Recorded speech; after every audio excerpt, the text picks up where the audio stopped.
नमस्कार विद्यार्थी मित्रांनो, मी प्राध्यापक डॉक्टर बाळासाहेब शेळके, रयत शिक्षण संस्थेचे राव बहादूर नारायणराव बोरावके महाविद्यालय श्रीरामपूर, मराठी अध्ययन व संशोधन केंद्र, मराठी विभाग श्रीरामपूर। विद्यार्थी मित्रांनो, आपल्या सर्वांचं या ठिकाणी मी स्वागत करतो आणि आपल्या सर्वांना शुभ प्रभात। SYBS स्पेशल मराठी यामध्ये आपण जो अभ्यासक्रम अभ्यासत आहोत, आपल्या पेपरचं नाव आहे मध्ययुगीन मराठी साहित्य गद्य आणि पद्य, किंवा त्याला आपण प्राचीन मराठी वाङ्मय असंही म्हणू शकतो की त्यामध्ये गद्य आणि पद्य। मग मध्ययुगीन मराठी साहित्यामध्ये कोणतं गद्य होतं, कोणतं पद्य होतं, हे गद्य कोणी लिहिलेलं आहे, हे पद्य कोणी लिहिलेलं आहे, लेखकाची यामागची भूमिका काय आहे, लिहिणाऱ्यांची त्या ग्रंथाचं स्वरूप काय आहे, त्या ग्रंथाची वैशिष्ट्ये काय आहे, हा भाग आपल्याला पाहणं या ठिकाणी गरजेचं आहे मित्रांनो।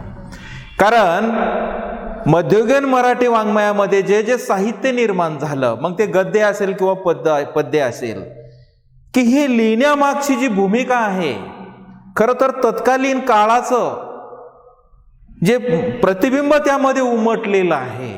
म्हणजे एकंदर त्या ग्रंथाच्या स्वरूपावरून आपल्याला असं लक्षात येतं की त्या काळाचं प्रतिबिंब आपल्याला त्या ठिकाणी दिसतं की तो काळ कसा होता, त्या काळाची स्थितीगती कशी होती, ह्या सगळ्या गोष्टीचा आवाका आपल्याला या गद्य आणि पद्यामधून येत असतो। पहा, आता गद्यामध्ये जर आपण पाहिलं तर आपण गेल्या तासाला महानुभाव साहित्यापासून सुरुवात केली होती। पहा, की महानुभाव साहित्यामध्ये, ज्याला आपण महानुभाव साहित्य सरिता असं म्हणतो, पहा, शके 1200 पासून हे महानुभाव साहित्य या ठिकाणी आपल्याला पाहायला मिळतं। त्यामध्ये आपण गेल्या तासाला लीळाचरित्र की माहीम भटाचा असणारा जो ग्रंथ आहे, त्या ग्रंथाविषयी विश्लेषण केलं होतं। एकंदर ह्या चक्रधर स्वामी म्हणजे महानुभाव संप्रदायाचा जो आद्य जे संस्थापक आहे, हा चक्रधर स्वामी, आणि या चक्रधर स्वामींच्या ज्या लीळा आहे, एकूण 509 लीळा आहे, आणि ह्या लीळाचं संकलित करण्याचं काम ह्या लीळा कुणी केलं असेल तर ते माहीम भटाने केलेलं आहे। पहा, म्हणजे अतिशय महत्त्वाचं काम जर कुणी केलेलं असेल प्राचीन मराठी साहित्यामध्ये, तर माहीम भटाने खूप मोठं काम केलेलं आहे। पहा,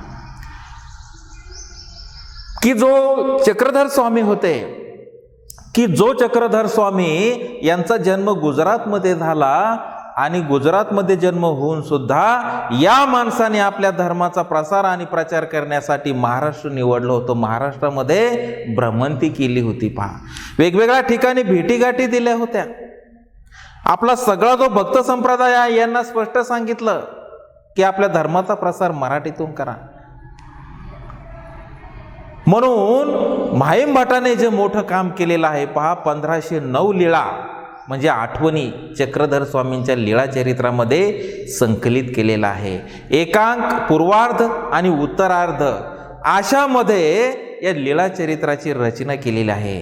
मित्रांनो, प्राचीन मराठी वाङ्मयाचा अभ्यास करत असताना आपल्याला लीळा चरित्राला डावलता येत नाही, लीळा चरित्रापासूनच आपल्याला जावं लागतं। म्हणून अतिशय महत्त्वाचा ग्रंथ अभ्यासाच्या दृष्टीने आपल्याला लीळा चरित्र घ्यावं लागतं। पहा, म्हणजे एकंदर माहीम भटाची जी भूमिका होती मित्रांनो, ही अतिशय मोठी आणि महत्त्वाची होती। पहा, खरं तर नाण्याला दोन बाजू असतात। एका बाजूला आपण ठीक आहे, तो गर्विष्ठ होता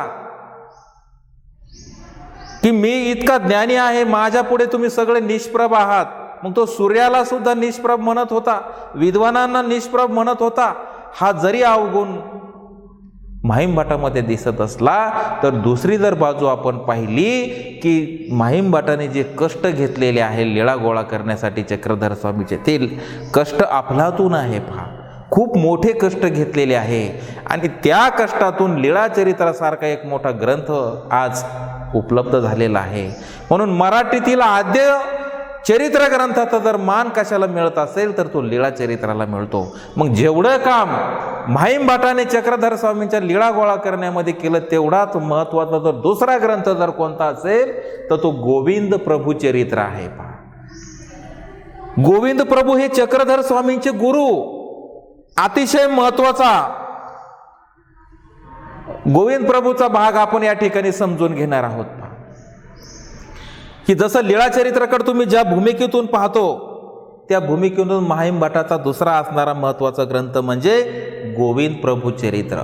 यालाच रुद्धिपूर चरित्र किंवा रुद्धिपूर लीळा असंही म्हटलं जातं. पहा, चक्रधरांचे गुरु हे गोविंद प्रभू आहे. खरं तर माहीम भटांना महानुभाव संप्रदायामध्ये जाण्यासाठी येण्यासाठी चक्रधर स्वामींनी माहीम भटाला खूप महत्त्वाची म्हणजे समज दिली होती. पहा, पण माहीम भटांना दीक्षा देण्याचं काम जर कुणी केलं असेल तर ते गोविंद प्रभूंनी केलेलं आहे. पहा, म्हणून माहीम भटाचा तो दुसरा महत्त्वाचा ग्रंथ म्हणून आपल्याला गोविंद प्रभू चरित्राचा उल्लेख या ठिकाणी करावा लागतो. पहा, चक्रधर स्वामींसारखेच गोविंद प्रभू विद्वान होते. पहा, म्हणजे दीक्षा एकाने दिलेली आहे आणि चक्रधर स्वामींनी आपल्या आचार धर्माविषयी किंवा या धर्मात येण्यासंदर्भात सूचना माहीम भटांना केलेल्या आहेत. मित्रांनो, माहीम भटांना गोविंद प्रभूंचं सानिध्य खूप मोठं लाभलेलं आहे. म्हणून जन्मापासून तर मृत्यूपर्यंतच्या लीळा या गोविंद प्रभूंच्या आलेल्या आहे. जेवढं महत्व लीळा चरित्राला आहे तेवढंच महत्व गोविंद प्रभू चरित्राला आहे, कारण गोविंद प्रभू हे चक्रधर स्वामींचे गुरु होते. पहा, आणि या गोविंद प्रभूंचं जे सानिध्य आहे हे सानिध्य माहीम भटाला मिळालेलं होतं. पहा, म्हणून इथे सुद्धा माहीम भटाचं जे काम आहे अतिशय मोठं काम आहे. पहा, एकूण 325 लीळा आहे. पहा, कुणाच्या? गोविंद प्रभूच्या 325 लीळा आहे. पहा, परमेश्वराचा अवतार म्हणून गोविंद प्रभूंकडे पाहिलं जातं. पहा, कारण हा ग्रंथ इतका महत्वाचा आहे की या ग्रंथामुळं तत्कालीन परिस्थितीचे दर्शन आपल्याला घडल्याशिवाय राहत नाही. त्याचबरोबर गोविंद प्रभू कोण होते, काय होते, कसे होते, हे सगळं जवळून जर कुणी पाहिलं असेल तर ते माहीम भटाने पाहिलेलं आहे. म्हणून माहीम भटांना खूप चांगलं सानिध्य त्यांना त्या ठिकाणी लाभलेलं आहे. म्हणून 325 लीळा ह्या गोविंद प्रभूंच्या आलेल्या आहेत आणि ह्या लीळा जन्मापासून तर मृत्यूपर्यंतच्या ह्या लीळा आलेल्या आहेत. पहा, शिवाय महानुभाव संप्रदायामध्ये गोविंद प्रभूंना परमेश्वर अवतार असं मानलेलं आहे, कारण त्यांच्या जीवनातील विविध प्रसंगाचे वर्णन या चरित्रामध्ये आलेले आहे. पहा, ईश्वर अवतार म्हटलेला आहे कारण हा ईश्वर अवतार साक्षात मानव संप्रदायाने अनुभवलेला आहे. परमेश्वराचे 3 अवतार या ठिकाणी सांगितलेले आहे. कोणकोणते आहे? परमेश्वराचे 3 अवतार जे आहे त्यामधला एक गर्भ आहे, दुसरा पतित आहे आणि तिसरा दवडण्याचा आहे. आणि गोविंद प्रभूंचा दवडण्याचा जो अवतार आहे हा गोविंद प्रभूंचा दवडण्याचा अवतार होता. आता दवडणे म्हणजे काय, तर यामध्ये परमेश्वर मातेच्या गर्भातून एखाद्या जीवाला दवडवितो आणि तेथे आपण आकार घेतो. अशा वेळी दवडलेल्या जीवाचे देहधर्म व स्वभाव त्याला स्वीकारावे लागतात. गोविंद प्रभूच्या अवताराने त्याला दवडले होते. तो जीव वेडा पिसा होता, त्याचे देहधर्म स्वीकारावे लागल्यामुळे गोविंद प्रभूंचा अवतार हा वेडा पिसा झाला होता. पहा, म्हणजे थोडक्यात यामध्ये काय सांगितलं पहा, की जे 3 अवतार सांगितले परमेश्वराचे तर त्यामध्ये गोविंद प्रभूंचा हा दवडण्याचा अवतार होता. पहा, की या अवतारामुळं गोविंद प्रभू हा महानुभावांच्या हृदयामध्ये बसलेला आहे. म्हणून गोविंद प्रभूंना महानुभाव संप्रदाय कधी विसरू शकत नाही. जेवढं महत्व चक्रधर स्वामींना दिलं जातं तेवढंच महत्व गोविंद प्रभूंना दिलं जातं. आणि गोविंद प्रभूंचं जिचं वास्तव्य होतं ते म्हणजे रुद्धिपूर, त्याला रीतपूर आपण असं म्हणतो, की पावन झालेली भूमी आहे. कारण ज्या भूमीला गोविंद प्रभूंचा पदस्पर्श झालेला होता. म्हणून हे सगळे भक्त कुठे जमत असतात? रिधपूरला किंवा रुद्धिपूरला. म्हणून या गोविंद प्रभू चरित्राला रुद्धिपूर चरित्र असंही म्हटलं जातं पहा. कारण ते चुकीचं आहे किंवा चुकीचं आहे असंही आपण म्हणू शकत नाही, की ते एक दृष्टीने बरोबरच आहे. कारण गोविंद प्रभूंचं वास्तव्य पूर्ण हे कुठं होतं? रुद्धिपूरला होतं पहा. आता या दवडण्याच्या अवतारामध्ये बरेचसे प्रसंग आपल्याला पाहायला मिळतात पहा. चक्रधर आपला गोविंद प्रभूंचे अतिशय खेळकर वृत्तीचे होते पहा. समजा एखादी महिला बाळाला जर आंघोळ घालत असेल तर तिला गरम पाणी आणून देणं, त्या बाळाला आंघोळ घालण्यात तिला मदत करणं, दुकानदार काही विकत असला काही त्याच्या दुकानामध्ये जाणं, त्याला काहीतरी मदत करणं, मुलं खेळत असेल तर त्यांच्यामध्ये खेळायला जाणं, खेळणं, या सगळ्या ज्या लीळा आहे ह्या गोविंद प्रभूंच्या लीळा होत्या पहा. म्हणजे अक्षरशः असं वाटतं की अरे गोविंद प्रभू तर हे खरं तर लहान बाळासारखे वेगवेगळ्या पद्धतीने, म्हणजे मुलामध्ये गेले तर मुलासारखे खेळतात, मोठ्यांमध्ये गेले तर मोठ्यांमध्ये रमवून जातात. हे त्यांचे दवडण्याचा हा खरा अवतार असल्यामुळं या प्रसंगानुरूप ते वेगवेगळ्या ठिकाणी आपल्याला काय होतात, ते खेळताना फिरताना आपल्याला दिसत असतात पहा. म्हणून गोविंद प्रभू जसं चक्रधर हे संस्थापक होते महानुभाव संप्रदायाचे, त्याच पद्धतीने गोविंद प्रभू हा ईश्वर अवतार होता पहा. अहो मेली जाय गाय म्हणे, म्हणजे गोविंद प्रभूच्या तोंडामध्ये एक शिवे असायची पहा. कारण ते सहज बोलायचे, अहो मेली जाय म्हणे. महदंबेच्या बाबतीत सुद्धा असाच एक प्रसंग होता पहा. म्हणजे महदंबेने जी धवळ्याची निर्मिती केली मित्रांनो, ही धवळ्याची निर्मिती कशी झाली याची सुद्धा एक मोठी आख्यायिका आहे पहा. अहो मेली जाय म्हणे, रुक्मिणी स्वयंवर गाय म्हणे, असं म्हटल्यानंतर एक ऊर्जित अवस्था ही महदंबेला मिळाली होती. आणि मग तिच्याकडनं जी रचना निर्माण झाली होती तिला धवळे आपण असं म्हणतो पहा. धवळे म्हणजे लग्नात गाण्यासाठी असणारं गीत, त्याला आपण धवळे असं म्हणतो पहा. म्हणजेच माहीम भटाचं जेवढं योगदान आपण लीळा चरित्रामध्ये घेतो मित्रांनो, तेवढंच योगदान माहीम भटाने गोविंद प्रभू चरित्रासाठी दिलेलं आहे. आणि जसा आपण आद्य ग्रंथ म्हणतो लीळा चरित्र, हा आद्य ग्रंथ आहे मराठी मध्ययुगीन मराठी साहित्यामध्ये, तेवढ्याच तोलामोलाचं गोविंद प्रभू चरित्र हे सुद्धा तितकंच महत्त्वाचं आहे. आणि साठी सुद्धा जे कष्ट माहीम भटाने घेतलेले आहे मित्रांनो, ते खूप अफलातून कष्ट घेतलेले आहे पहा मित्रांनो. एक गोष्ट मला तुम्हाला सांगावीशी वाटते की जसं संत ज्ञानेश्वरांनी ज्ञानेश्वरी लिहिली अगदी कोवळ्या वयामध्ये, म्हणजे गीतेच्या 700 श्लोकावर 9000 ओव्यांचं परमभाष्य केलं, आणि ती ज्ञानेश्वरी मराठीमध्ये आजही उपलब्ध आहे. आणि तुमच्या आमच्या पुढे आल्यानंतर शेके 1212 मधला कालखंड आपल्या पुढे डोळ्यापुढे उभा राहतो. आणि तो कालखंड उभा राहिल्यानंतर त्या काळामध्ये संत ज्ञानेश्वर कसे जगले, किती आघात त्यांच्यावर झाले, त्या ग्रंथाच्या रूपाने आपल्याला सगळ्याला पाहायला मिळतं पहा. संसार करून सुद्धा परमार्थ करता येतो हे संतांनी आपल्या ग्रंथातून वगैरे सांगितलं.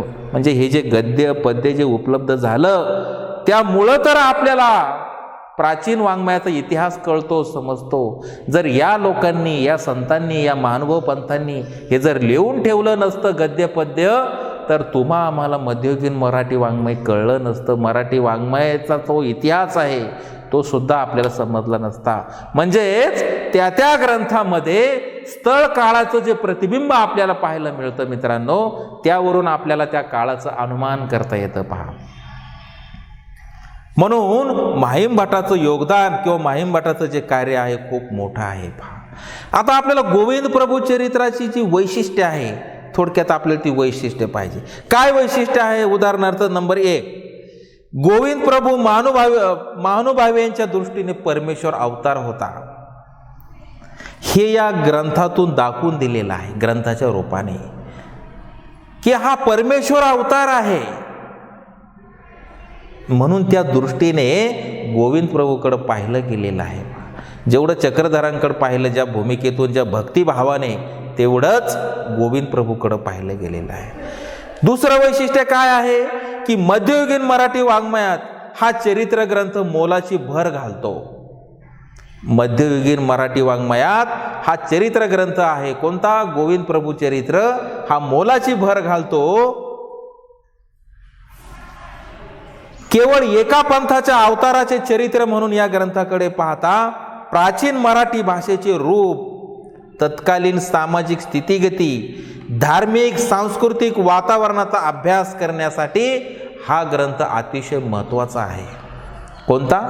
गोविंद प्रभू चरित्र.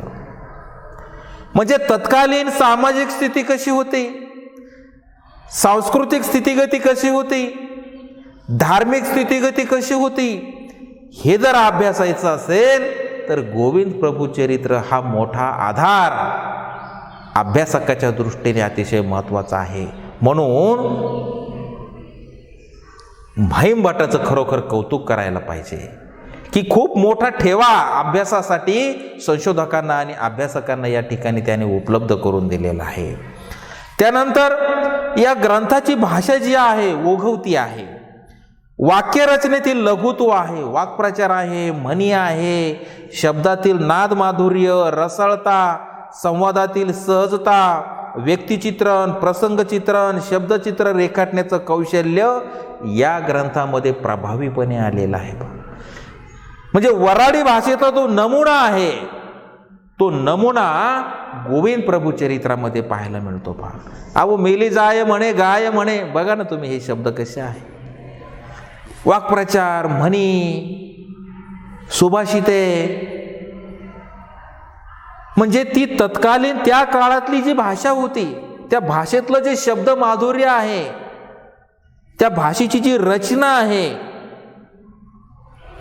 संवादातील जो गोडवा आहे, हे सगळे नमुने आपल्याला या ग्रंथाच्या रूपाने पाहायला मिळतात. या ग्रंथाने उपलब्धही करून दिलेली आहे. पहा, म्हणून गोविंद प्रभू चरित्र या ग्रंथाचं मोल कसं आहे, मोठं आहे. पहा, तत्कालीन वराडी बोलीचं अस्सल रूप या ग्रंथात पाहायला मिळतं की त्या काळामध्ये असणारी जी भाषा आहे ती भाषा म्हणजे वराडी बोली, ती वराडी बोली आपल्याला या ग्रंथामध्ये पाहायला मिळते. पहा, म्हणजे बरेचशी नावं आहे पहा शब्दांची.